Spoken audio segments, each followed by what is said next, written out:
چند مہینے پہلے مجھے ایک ادبی کانفرنس میں فیصل آباد بلایا گیا۔ فیصل آباد کا نام پہلے لال پور تھا، یہی جالب کا شہر تھا۔ میں نے جالب کو خط لکھا، میں پہلی مرتبہ آپ کے شہر جا رہا ہوں۔ جالب کا جواب آیا، انور میں تم کو اب تک 25 خط لکھ چکا ہوں۔ اب جالب غالب تو نہیں کہ ہر خط کی 2 کاپیاں بناؤں، ایک چھپنے کے لیے اور ایک بھیجنے کے لیے۔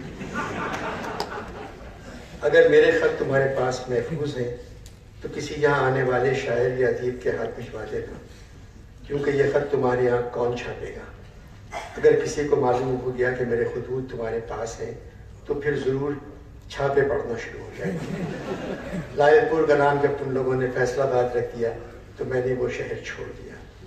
اب وہ شہر میرا نہیں، رانا ثناء اللہ کا ہے۔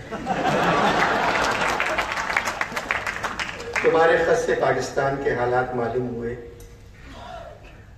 یہاں کے حالات بھی کچھ پاکستان کی طرح ہیں۔ کل یہاں ایوب خان، یحییٰ خان، جنرل موسیٰ اور ضیاء الحق کی میٹنگ تھی۔ یہ بات ہم لوگوں کو یہاں کے ISPR کے ٹویٹ سے معلوم ہے۔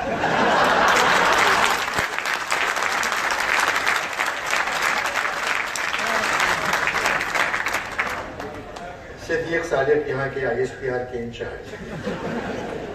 اسی رات فیض اور فراز میرے پاس آئے اور کہنے لگے، جالب تم جلدی سے اس میٹنگ پر کوئی نظم لکھ دو۔ میں نے کہا میں نے ہمیشہ زندہ شاعری کی ہے، مری ہوئی شاعری کبھی نہیں کی۔ تم دونوں ٹرائی کرو۔ دونوں چلے گئے۔ میں یہاں پاکستان ٹیلی ویژن دیکھتا ہوں، نون لیگ کے روشنی کے اشتہار جو تاریکی سے بھرے ہوئے ہوتے ہیں، دیکھ کر دل خراب ہو جاتا ہے۔ بجلی کا حال تمہارے یہاں یہی رہا تو آنے والے دنوں میں تم لوگ ایمان کی روشنی میں پلگ لگا کر ٹیلی ویژن دیکھتے ہیں۔ 14 اگست کی صبح تمہارا پروگرام دیکھا۔ تم کو پروگرام کا آغاز میرے شعر سے کرنا چاہیے تھا۔ بہتے لہو میں سب تیرا مفہوم بہ گیا، 14 اگست صرف تیرا نام رہ گیا۔ بہتے لہو میں سب تیرا مفہوم بہ گیا، 14 اگست صرف تیرا نام رہ گیا۔ مجھے ایک ہی بات کا افسوس ہے کہ تم ابھی تک گرفتار نہیں ہوئے۔ تم اسیری کے لطف سے آج تک ناواقف ہو۔ میری تو آدھی زندگی جیل کی سلاخوں کے پیچھے گزری۔ سلاخوں کے پیچھے ساری قوم کو جالب قیدی نظر آتا تھا، مگر خدا کی قسم انور، سلاخوں کے سامنے جالب کو ساری قوم قیدی نظر آتی۔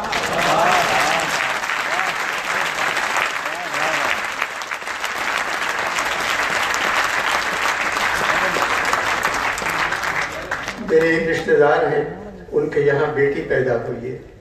ان کا خط میرے پاس آیا، مجھ سے پوچھ رہے تھے جالب بیٹی کا نام کیا رکھوں؟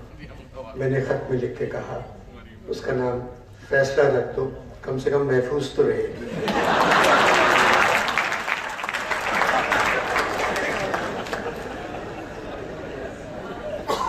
میں ہر جمعے کی شام قائد اور فاطمہ جناح سے ملنے جاتا ہوں، وہ دونوں کہیں نہیں جاتے۔ میں نے قائد سے کہا پاکستان میں آپ کی سالگرہ کا کیک کوئی نہیں کاٹتا۔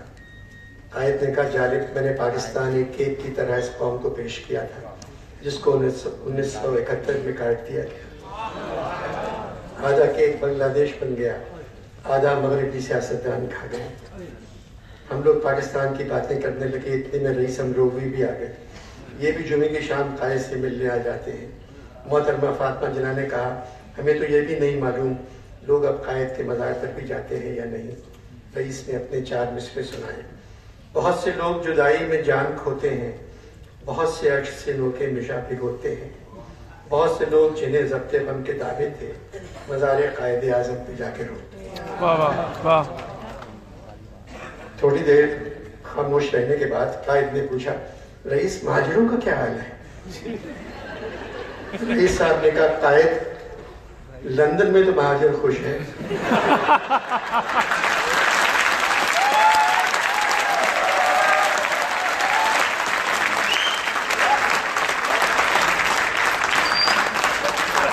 مگر کراچی میں مہاجروں کا حال تباہ ہے۔ میں نے تو قائد کب لکھ دیا تھا جو زندگی بھر عادت گزر نہیں سکتی تو زندگی کے رہے تنگ سے گزر جاؤ۔ مہاجرین غریب الدیار پاکستان، تمہارے حق میں مناسب یہ ہے کہ مر جاؤ۔ میں نے رئیس سے کہا آپ لوگ خود کو مہاجر کیوں کہتے ہیں؟ بتائیے قائد، نہ وہ ادائے تکلم نہ احتیاط زباں، مگر یہ ضد ہمیں اہل لکھنؤ کہیے، بھول جائیں لفظ مہاجر، اب آپ لوگ سندھی ہیں۔ رئیس غصے میں آ گئے، کہنے لگے اپنے نام سے ابروہا نکال دوں اور رئیس ٹنڈو رکھ لوں؟ مر جاؤں گا، ایسا نہیں کر سکتا۔ بات یہ ہے قائد، جب تک نون کی حکومت ہے مہاجر پریشانی رہے گی، اور مجھے نون کی حکومت جاتی نظر نہیں آتی، جس کی وجہ یہ ہے مسلمان میں نون، پاکستان میں نون، پاکستان کے صدر ممنون میں نون، پاکستان کے وزیر اعظم خاقان میں نون، سرکاری افسران میں نون، نیب تو شروع نون سے ہوتی ہے، نیشنل بینک آف پاکستان شروع نون سے ہوتا ہے اور ختم بھی نون پر ہوتا ہے۔ میں نے کہا رئیس بھائی اس طرح تو بے ایمان میں نون، بجلی کے بحران میں نون، تعلیم کے فقدان میں نون، پنجاب کے ہر پہلوان میں نون۔ رئیس کہنے لگے آپ کے زمانے میں کراچی پاکستان کا کیپٹل تھا، اب پاکستان کا آدھا کیپٹل دبئی میں ہے، پاور لندن میں ہے،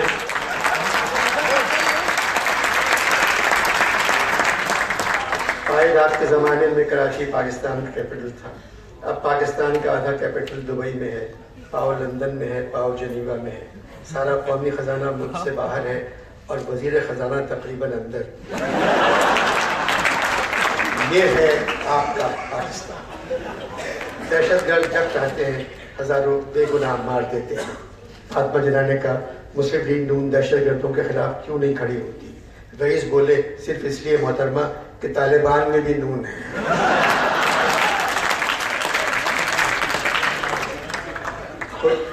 خدا حافظ کہہ کر رئیس چلے گئے۔ قائد نے کہا اللہ پاکستان کی حفاظت کرے۔ محترمہ نے کہا آمین۔ میں نے کہا محترمہ آمین میں بھی نہیں ہے۔ یہ کہہ کے میں چلا آیا۔ اتنا طویل خط میں نے کبھی نہیں لکھا، مگر قائد اور رئیس کی باتیں تمہیں سنانا چاہ رہا تھا۔ تمہارے یہاں نہ آنے کا طالب جالب۔ یہ تھے اردو کے آخری عوامی شاعر جالب۔ اردو کے پہلے عوامی شاعر تھے نذیر اکبر آبادی، جن کی وجہ سے مجھے ڈان گروپ سے نکال دیا گیا۔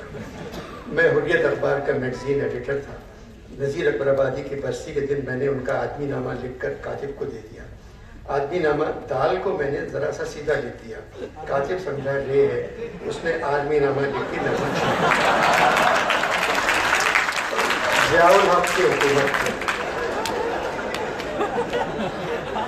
دنیا میں بادشاہ ہے سو ہے وہ بھی آدمی، اور مفلس و گدھا ہے سو ہے وہ بھی آدمی، زردار خواہ مخواہ ہے سو ہے وہ بھی آدمی، نعمت جو کھا رہا ہے سو ہے وہ بھی آدمی، ٹکڑے جو مانگتا ہے سو ہے وہ بھی آدمی۔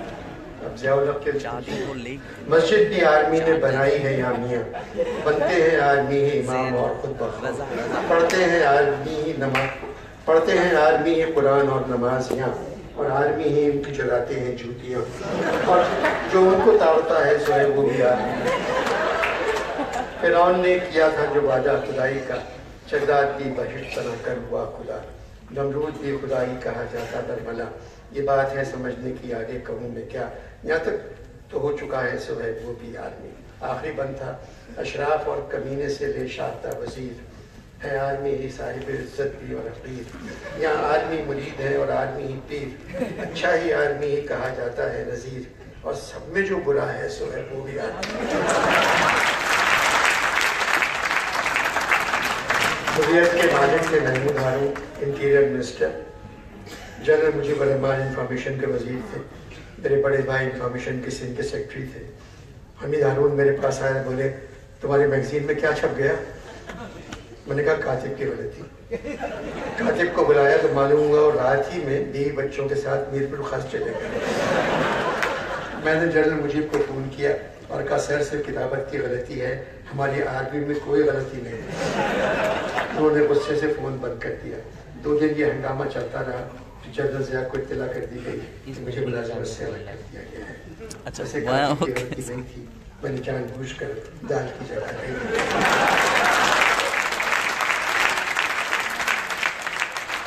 آج قائد کی سالگرہ ہے، کس طرح شکریہ ادا کریں. صحت کی طرح قائد کی اردو بھی کمزور تھی، مگر اس کے باوجود قائد نے اعلان کیا اردو پاکستان کی قومی زبان ہوگی. اردو زندہ باد، پاکستان.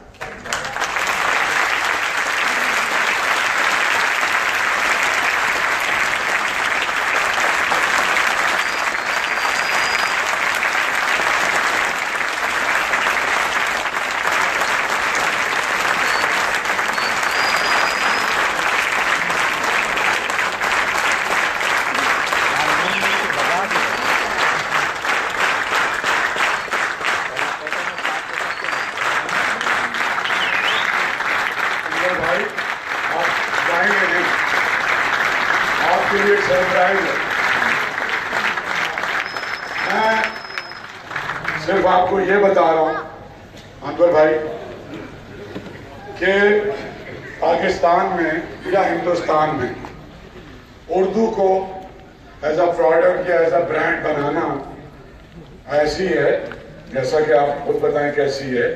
اس وقت 6:30 بجے گیٹ بند تھے، باہر اسکرین ہے، سڑک پہ بھی لوگ ہیں، تو ان سب کے لیے تالیاں بجائیں. جو اندر آ گئے ان سے زیادہ جو باہر گورنمنٹ گیٹ پر. اور تھوڑا سا پریزیڈیم سے بات کریں گے، 10ویں کانفرنس ہے اور میں وہاں آ کے بات کروں گا، یہاں ڈسٹرب بیچ میں نہیں کروں گا. اور ایک ریزولوشنز کریں گے جو آپ کے برابر میں رکھی ہوئی ہیں، جو ہر سال ہم کرتے ہیں اور اس امید پہ کرتے ہیں کہ شاید کوئی ایسا دن ہوگا کہ تمام ادیبوں کی اور آپ کی رائے شامل ہو کے اس پہ عمل ہوگا. آپ کی مراد بر آئی.